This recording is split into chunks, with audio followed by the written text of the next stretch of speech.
Hey everybody, how you doing? All right, let's see how this goes. I always have like technical stuff when I'm doing the Instagram live. Let's see how it goes. Hey, hello, welcome. Hi, how you doing? Um, I am gonna have a conversation with an amazing queer community advocate and a hold on, let's see. I'm just waiting for them to hi. There we go. We are gonna be talking with Gays Against Guns, New York. They've popped on. Let's see if this works. Hopefully everybody can hear me okay. Live.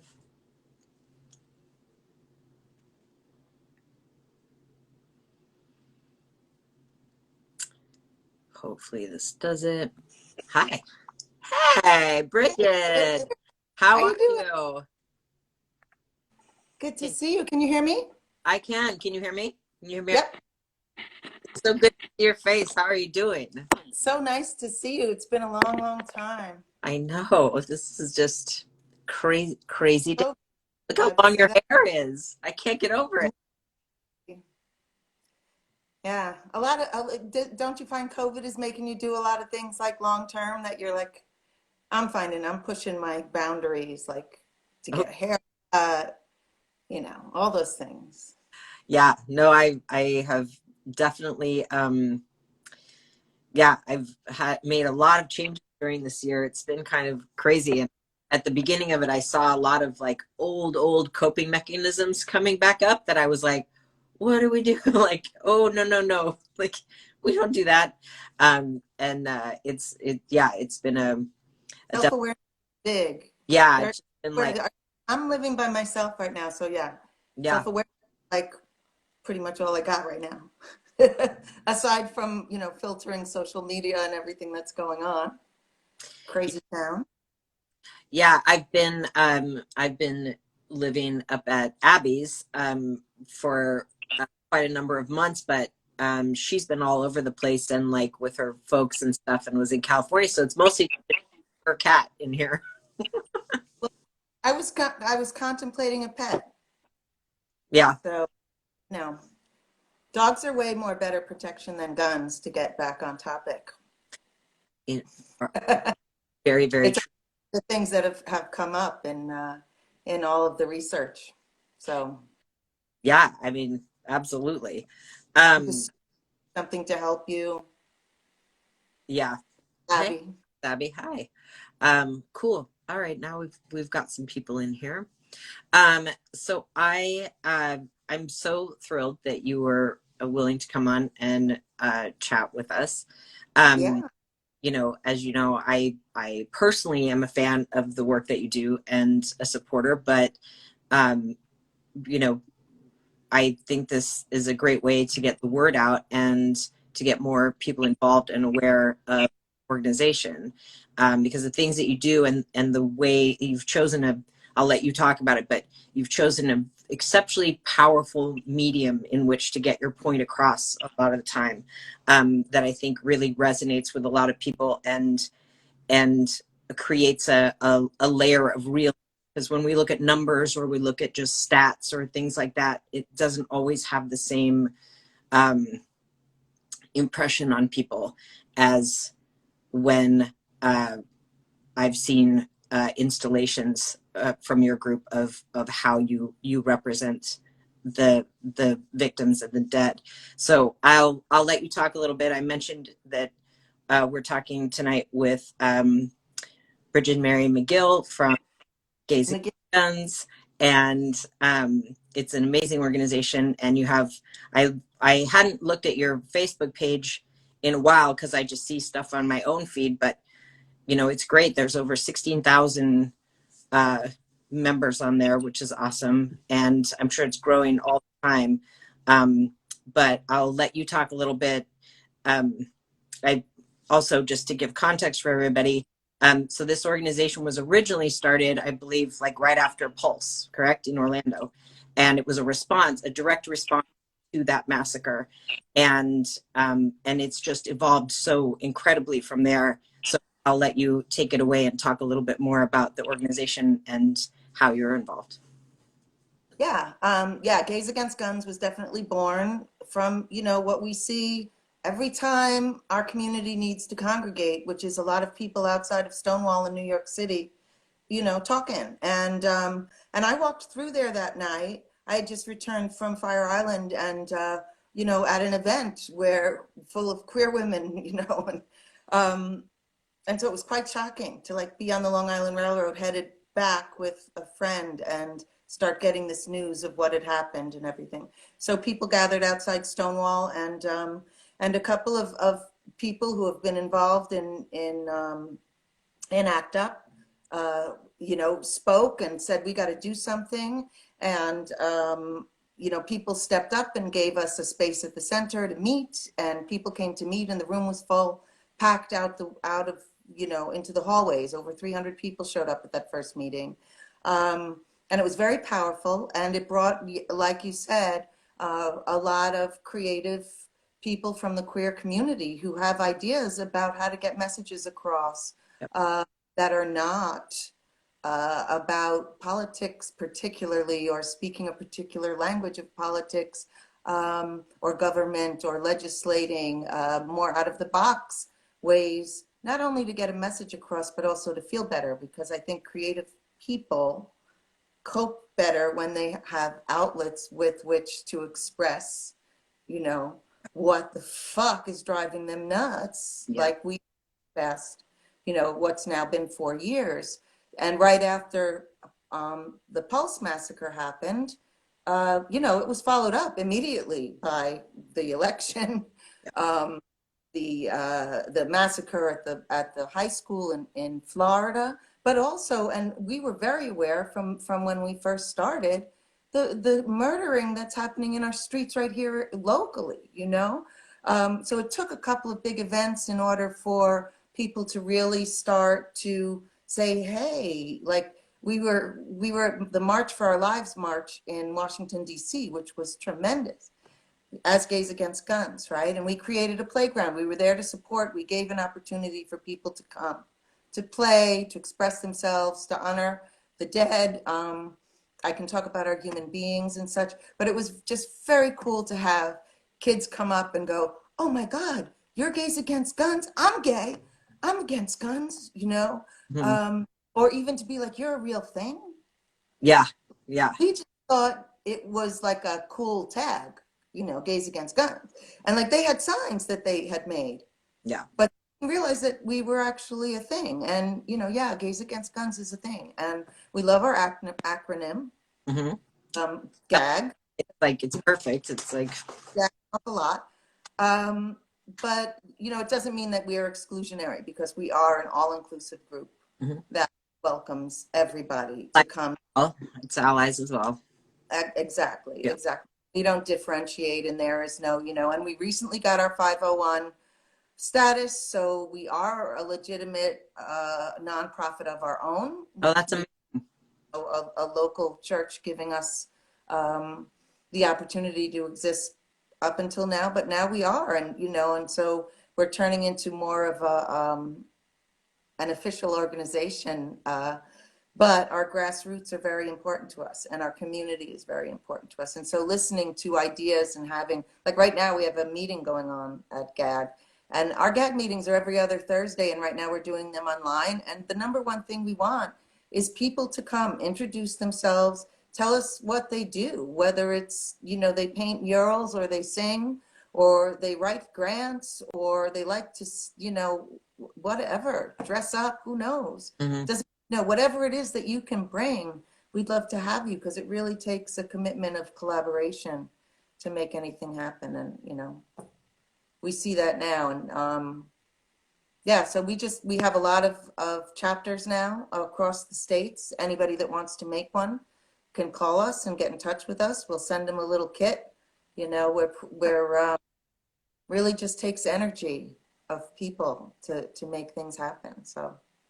Yeah, and I think so much of it too is continuing to have the conversation like in a larger way and sort of differentiate this from, you know, obviously you're in strong opposition in general to the NRA, but, you know, there always comes that question with gun control of people being like, oh, but what about this? Oh, but what about that? Oh, isn't this extreme? Or what are you trying to get rid of all of it? And it's, you know, I like that for you guys, you know, I agree very much. It's about, you know, the militarization of the police, which is unacceptable, absolutely unacceptable. That's what a fucking military is for. You don't need to have that on our streets, like interacting with people and civilians on a day-to-day basis. That's just crazy to me.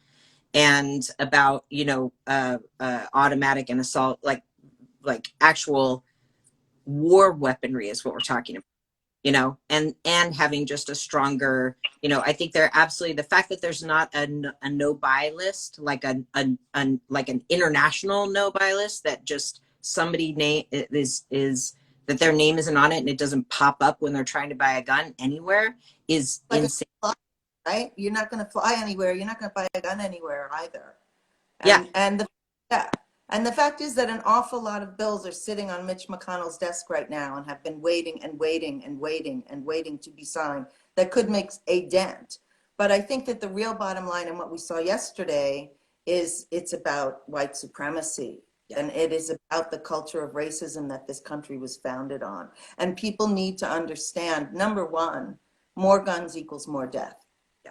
There is no, you know, a very, very tiny, I believe less than 2% of gun owners are actually successful when an occasion happens where they are forced to defend themselves with their own gun. They're more than likely to get than they are to be successful, whatever it is that they fear. And unfortunately, right now, it is a cult of white supremacists who have been empowered by our certain politics and the NRA, who have been paying into these politics, who have done things that a black man could never, or woman could never have done yesterday. Oh. I mean, there was more force at our protests in DC on you know, arresting my colleagues from across the board of activism for, you know, standing with a T-shirt on in silence, or our human beings dressed, you know, being somewhere. This is lunacy, and it is all based on white supremacy. And so anybody that talks about the Second Amendment, well, the Second Amendment was about giving colonists the right to shoot Native Americans to take their land. And then it evolved into the right of plantation owners to protect their crops from either freed slaves passing through or their slaves uprising. So, you know, the Second Amendment, don't give me your right to the Second Amendment. Just say I'm a white supremacist, because that's what the Second is based in. So that's a non-issue, right? But the real problem is our culture of hate and the, you know, of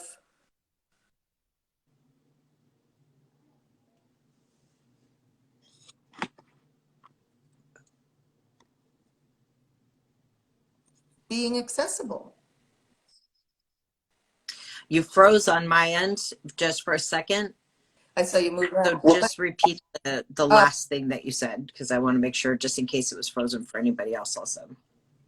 Thank you. You froze on my end too. But the bottom line is, whether it's hate of another or inability to deal with your own feelings in suicide, the bottom line is the gun's available. Somebody's gonna die. And why do we have guns? Why do we, you know, well, automatic weapons, like you said, why does anybody need one? There's absolutely no reason. Yeah. And fun? Guns are designed to kill. That's not fun. Yeah. You know, shootings in New York City went up 97% this year since COVID. We're only getting the statistics from 2019 right now. The statistics from 2019 have come in, and I know that the statistics for 2020 are going to be far greater. because shootings in New York City are up 97%. More people died in 2019 from a gun than from a car crash, than from heart disease, cancer, diabetes, and Yeah. all of this is hidden from the public and from the citizenship, all of these statistics, because the CDC has long been denied the access and the funding to research gun violence. You can go to the Center for Disease Control and go through their list. There's hundreds of topics.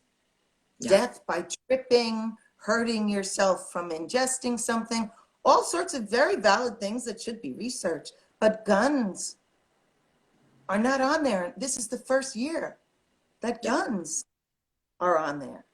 So it's kind of sad that the reality of Black lives in our country, the reality of marginalized people in our country and gun violence and their relationship to gun violence has to wait for the political system to approve research by mostly white people in academia before they can have evidence to pass legislature to do the right thing. It's just crazy. It's just crazy. It's insane. Yeah. It's actually insane.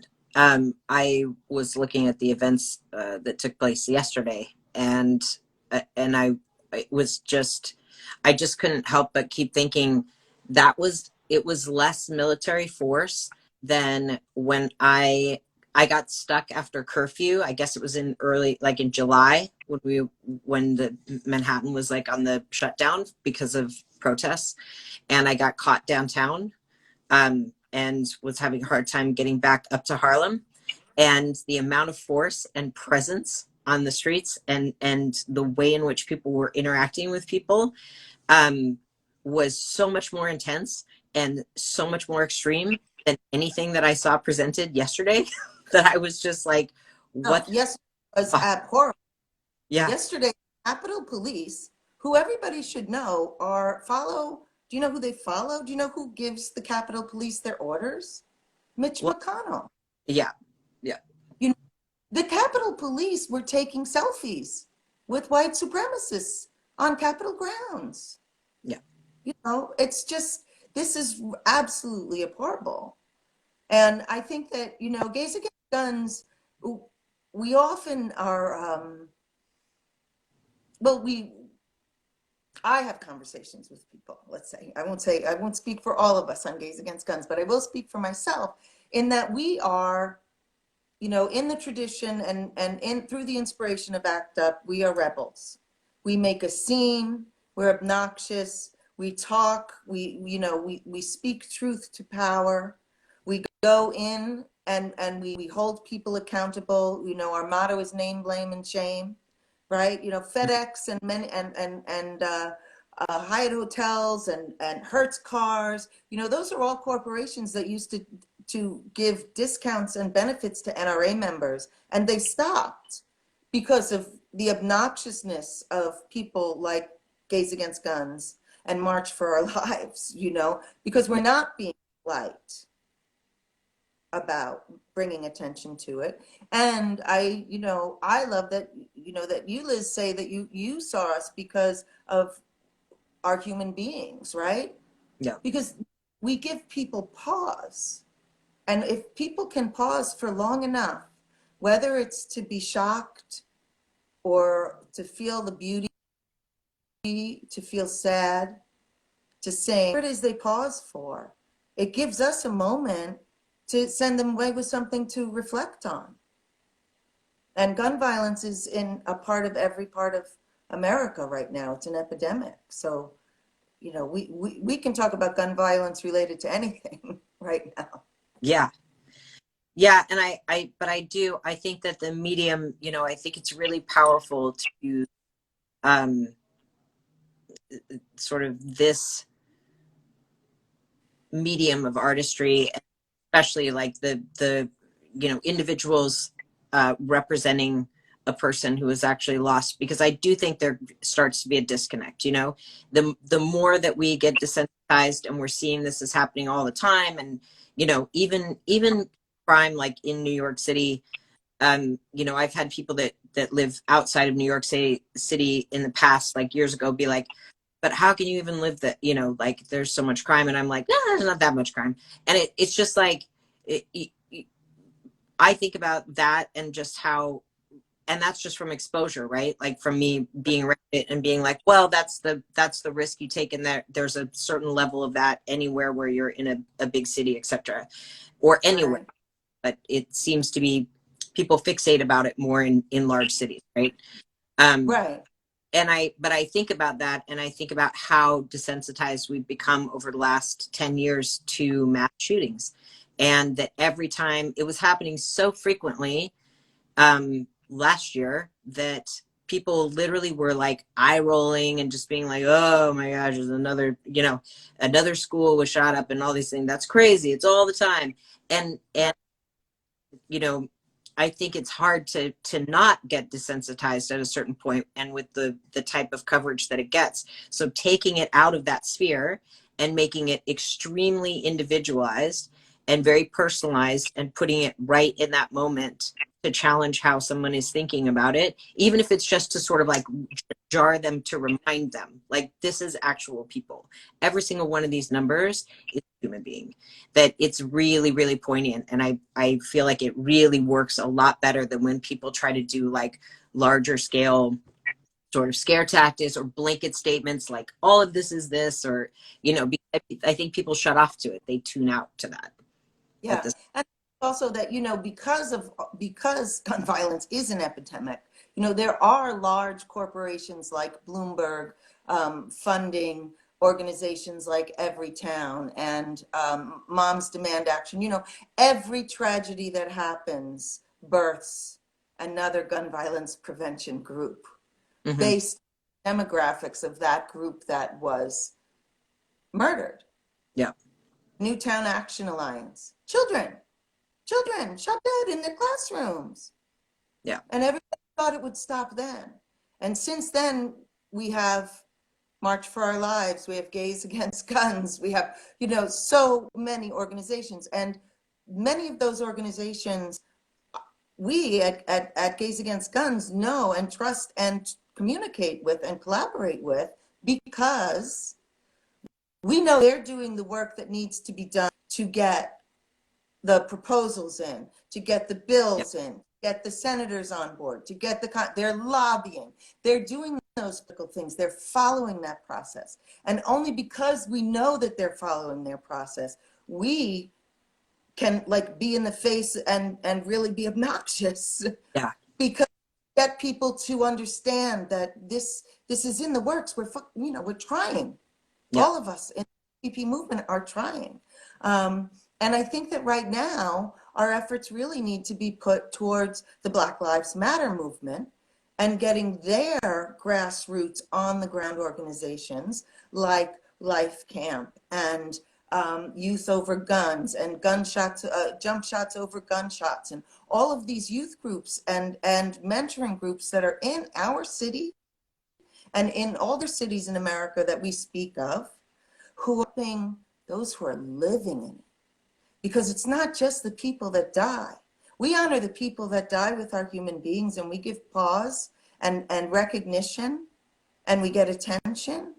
But you know what? Not enough is done about the survivors. And we must respect the trauma that a complete demographic of American citizens evolve with because of racism and gun violence. So, you know, the survivors, the trauma of having to, you know, teach your son certain things in order to be safe walking down the street, you know, and it's not the Black community's responsibility, just like it's not the teacher and children's responsibilities to find safe strategies for when the kid with the machine gun comes in. That's not the Yeah. solution. The solution is not putting some bogus money-making, usually, strategy Yeah. through a white man's lens, usually, with a lot of money. That's not Yeah. the solution. You don't ask the people who are suffering and attempting to thrive through tremendous stress to solve their problems. Yeah, that the notion of giving teachers guns as a way to combat someone attacking a school, when the first time I actually like I couldn't believe I was hearing it. Like it's almost like my brain, like I couldn't accept the information I was hearing, even though I actually was like watching it on some show. I was like, what? Like this, I actually couldn't register it because it just sounded so far out of my reference of how you would solve something like that, that it didn't compute really. And you know, this idea that that we are going to, that it makes it like, oh well, it's every man for himself, like, you know, just good luck to you, sir. Like that, your kids are going to go to school and we're going to be like, hey, you're going to teach kindergarten, here's a gun and good luck to you. Like Yeah, like and what? I work in education. I was privy to so many dictums as well as brainstorming sessions. And it was always training. You know, they had students dramatically acting out, being bloodied on the hallways of their school, like as a practice. You know, they re-traumatize them. It's absurd. School is absurd as far as I'm concerned, and I'm a teacher, and I'm telling you, school is an absurd part of the system too of racism in our country. But it's just it's just absurd to expect the people who are being you know, just stricken Yeah. with the epidemic of gun violence to find a cure. It's like asking somebody on a ventilator if they would mind, you know, whatever, filling these test tubes so that they can figure out how to make a vaccine. Yeah. It's Yeah, not maybe right. you're sick with this, I think you should make the vaccine. Could you just work on that while you're at it? It's like, it makes no sense. Right. It makes no sense. So I Um, hope, I mean, you know, the Biden team is putting gun violence prevention as a priority. Um, I hope that the lens on top of that gun violence prevention priority is a Black Lives Matter priority, no. because I think that um, gun violence prevention is still a movement that has not found community with everybody. Mm-hmm. And I really hope that the Biden-Harris team puts the people who are from the grassroots places in our country, the Black people, the people of color, the people who are coming from the communities where, you know, the people are making guns in their basements. They're getting the parts shipped to them. You know, there's so many things that we don't know that impact the real the communities that really struggle with gun violence. Yeah, I mean, it's so, and I think that's part of what becomes really daunting is how deep it goes and how widespread the problem is. Because before, I think in even 20 or 30 years ago, it was one of those things where, you know, I look back to being 50, I look back at like when I was a kid and sort of what the perception was then. And I grew up around guns. I had at my grandparents' house, they lived on a ranch and they had a wall of guns. And there's a lot of military in my family. And it wasn't a thing you were afraid of. It was a thing where it was like, nope, you need to learn how to do this. And then, you know, at Thanksgiving, you're going to go out and shoot rabbits with your cousins. And it was just like a thing. So that was my experience of it as a kid. And then, you know, I look back and I see this transition in history when it got more into these automatic assault rifles. and also the glorification through film and when TV and films, where it started being like that there was these huge gun blowouts and there was this mass violence, and you're rooting for even one of those people that's involved in that. I know, like, my headspace as a teenager and as a kid like started shifting about it even more. um, I have seen that in my lifetime. The way that it has been spun is very specifically in a way to familiarize people. And then with the use of like video games coming in, especially the ones in the 90s that were like hyper violent, the first round of them. I mean, now they're just like off the chain, like you're living, right? But then even those ones where it was once removed, but it was hyper violent, you're going through these mazes. I remember my son like doing these ones where you're like going through these mazes, killing people and doing all this stuff. And I was like, oh, this can't be good. Like, you know, like none of this cannot be good for Yeah. people's psyche, especially I, kids. yeah, I feel that way as a mom too, you know, and I mean, and I had a no guns policy in my house, and it was way before I was an activist in any gun violence prevention organization. It was just in my gut. As a mother, I did not want my children comfortable holding a gun, opposite of your family, Yeah. right? And the fact is, you know, your family didn't need to shoot rabbits in order to survive, Nope. right? Nope. And and I just didn't want them to have guns. I didn't want them to hold them. I didn't want them to be familiar. So, you know, we had water squirters that were shaped like other things. You know, they could use anything they wanted to shoot with, but they were not going to be familiar holding or handling. It just turned my stomach to do it. My 4-year-old Yeah. son was able to, you know, because it was just, that's what mom said. My firstborn walked into a play date with his friend, and, you know, the mom spoke to me later and said, oh my God, Brigid, he walked in and he said, oh yeah, I'll go in your room to play, but you have to put your guns away. And this other 4-year-old had a gun collection, had a toy gun collection. Wow. And my son said, you know, but will you put them away? Because I don't play with them.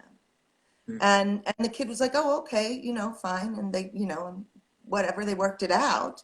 But that's when we impress those values or things on people, right? So Yep. recently I was a year old who was playing a game. There's, you know, there's games where they can make their game, you know, I forget the name of it. I don't even want to be mistaken in saying the wrong name, but he was all dressed up. His character was all dressed up, and Mm. his outfit with his team sports and his camouflage, and he had a couple of AR-15 strapped to him in this, you know, scene he was creating, right?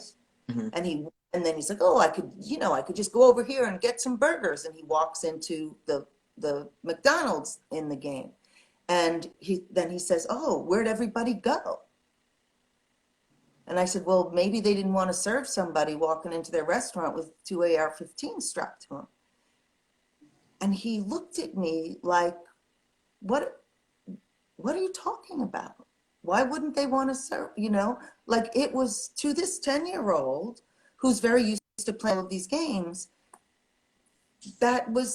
it seemed totally normal. Why can't I get a hamburger if I have AR-15 strapped to my chest? Yeah. It's like, You know, but that's scary. That's scary, you yeah. know? Yeah. Yeah. So, yeah. And I think, you know, all of that, I think, contributes to that desensitization that everyone needs to fight as best they can. Mm-hmm. You know, every time we see the loss of life, it, you know, and especially when it's on a grand scale, it can feel once removed, and it isn't. And it can be anywhere at any time, anywhere. It's not anywhere. And nobody talks about, you know, all the children who are growing up like seriously, you know, struggling because they experienced a shooting. Yeah. What, bullet coming through their window and killing their baby sister, or somebody being robbed, or a mass shooter going into their high school. You know, they've been traumatized. And we can't, there's so much common sense that we could apply to our government to get this straightened out. But unfortunately, you know, there's a lot of naive and ignorant people who think that a gun is the solution. And it's only when it is in their backyard or their church or their school that they realize, you know, oh, maybe this is a problem. But there are more guns in our country than people. Yeah. When I read the statistics on the amount of guns that are made, imported, sold, and exported through the US, it's shocking. It's always shocking to me. I'm just like, what, you know, and it's not international arms dealers either. It's like, sure, there are those, but that's not the level at which these transactions are happening.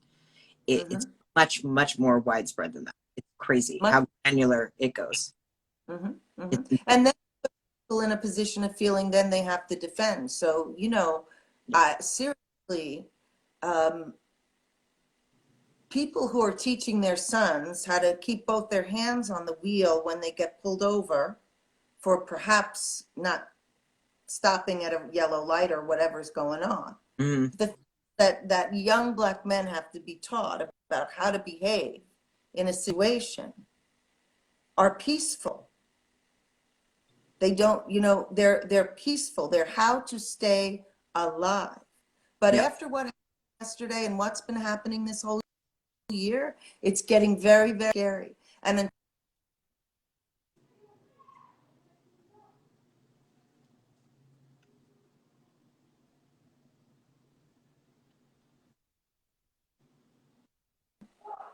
some community engagement. When we can engage the last little bit, just because I want to make sure we get it on. We watch it later. We engaged with the communities in order to do the work that's necessary for people to understand that there are ways to solve problems without reaching for a gun. Yeah. You know, and it's a complex situation, but I think some really strict federal legislation would help an awful lot. And now that the NRA is suffering and we're getting people, you know, we're getting some control, and, you know, the first gun violence prevention positive Congress just was elected. We have a majority finally. So, you know, I hope we can make things happen. I know. That gave me like I needed that little like glimmer of hope yesterday morning from that information before everything went just straight up crazy. It was a good way to start the day. Yeah. I want to make sure that we talk about how people can get access to more information, to the podcast. I want to talk about so that people can find you, they can follow, they can join, they can keep track of the events, and they can participate in the future. Yes, absolutely. You can go to Gays Against Guns New York on Facebook and on Instagram. And when I'm done, I'll put something in the comments here so that some direct links for people. We have a radio show every Tuesday evening at 6:30 on WBAI, where we welcome people to talk to us. So if you have anything that you would like to talk about connected to gun violence in our country, we would love to speak with you on the radio even. Our meetings are every other Thursday. We post them on all our social media, our Twitter, we're GAG No Guns. What else? We'd love to have you. A little something about our human beings. Our human beings are people, anybody who has the presence and is able to stand dressed in white, holding a placard with a veil, with others around them to protect them and keep them safe. We always need volunteers to come, and it's a beautiful way to enter into performance or activism without having to do anything. And if you'd like to sing, you can sing too. We have Sing Out Louise. But I invite you to come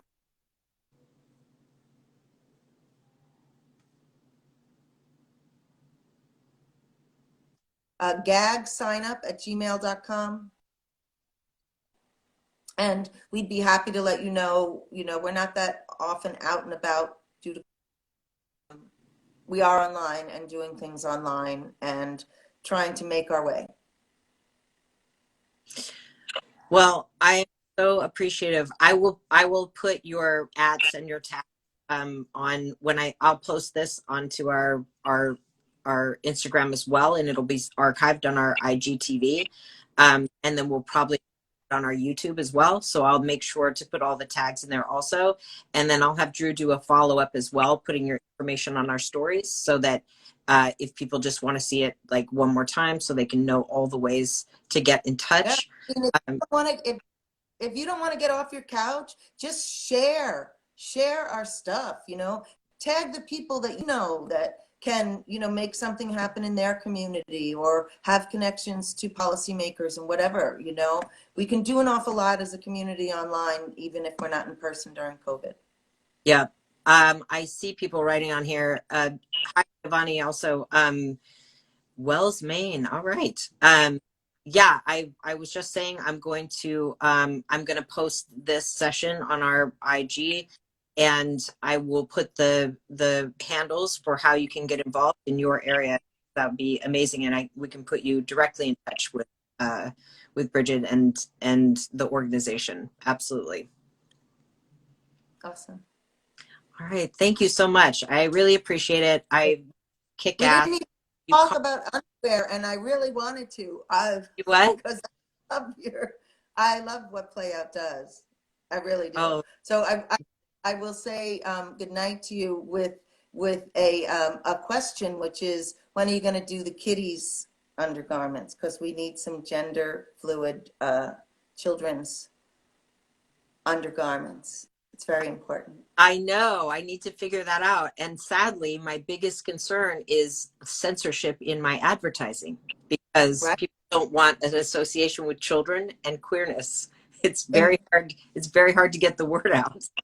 We'll get everybody healthy soon enough. We keep doing our. Yep. I love you. I appreciate you so much. Thank you so much. Bye. I'll see you soon.